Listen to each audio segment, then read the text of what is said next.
tangy, spicy and fragrant. Today we're making Goan-style Vindaloo, and we start with the masala paste. Here we have some dried Kashmiri chilies. We remove the seeds for texture. And we soak them with a generous amount of palm vinegar. More on the choice of vinegar later. Rehydration aside, the vinegar extracts both the fat and water-soluble compounds, taking with it the iconic red color, the moderate heat, and the sweet smoky flavors. About 45 minutes, and we'll use the vinegar in our latter stage of cooking. Now we toast our dry spices. We have some cumin seeds, which will form our earthy, warm base flavor. The Goan special, coriander for some lemony brightness, black peppercorn for some real heat, cloves for some sweetness and warmth, and for more sweetness and more warmth, cinnamon stick, which will also give us a bit of a woody note. And we toast them to get the essential oils going and to develop some deep roasted notes. The recipe, of course, is just a guide. If you can't find anything, use powder. Don't let the shopping stop you from cooking this. Once everything has taken on a beautiful tan, stove off, we let them cool slightly before we powder them.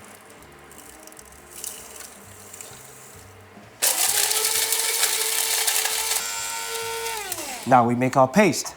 Pestle mortar, we squeeze our rehydrated Kashmiri chilies, saving the dashi, if I may call that dashi. Look at this color. And we go. As usual, the grinding motion would break down cell walls, releasing flavors. But once again, if you're doing this during the week, use a food processor. Crush some garlic to form our aromatic base. And the fibers from the garlic would help us form our emulsion later.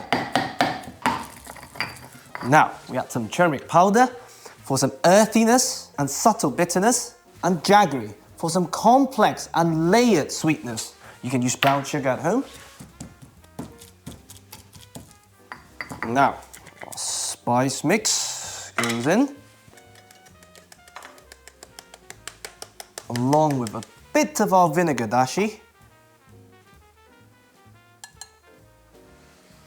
Besides acidity, the palm vinegar adds some subtle fermented funk and natural sweetness. If you don't have access, you can simply use malt vinegar with a bit of brown sugar. Now we have our paste. Traditionally, you would marinate your pork overnight and cook this the same way we did our carne de Vinegar last week. Today, we do something different. Today we solve for the perfect sauce by first cooking the paste. Medium heat, we melt a generous amount of lard or any neutral oil you want to use, quantity-wise with the whole dish in mind. And we add our paste to cook slowly. Flavor concentration and development aside, what we really want to do here is to drive off all of the water content for the oil and the paste to start meaningfully bonding. And this could take at least 15 minutes. We've not salted anything yet, and we'll explain that in a minute. If the bottom starts to catch, don't worry, everything will be mopped up. Once you can see the fat bubbling, or if you use the processor, the fat separating, we add our vinegar.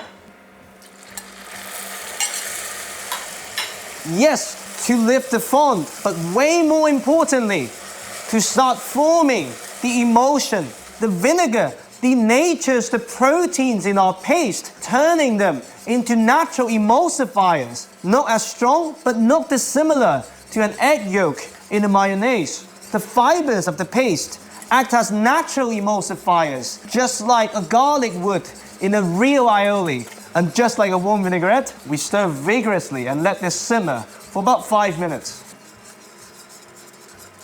Now, finally, the pork. I front-load salted them at 1.25% of their weight for a bit of salt penetration and mild tenderization. And because we're not searing, I don't mind the surface moisture. Everything to coat.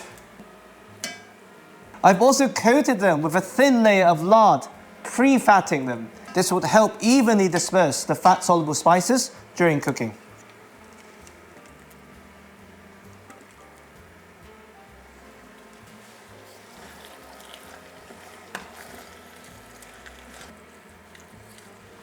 Now, we cover half of this with hot water, factoring in the meat juice and fat release. Loose lid for an hour and a half for the collagen to break down into gelatin, further stabilizing our emulsion. After 90 minutes, we remove the lid and allow the sauce to reduce gently for another half an hour.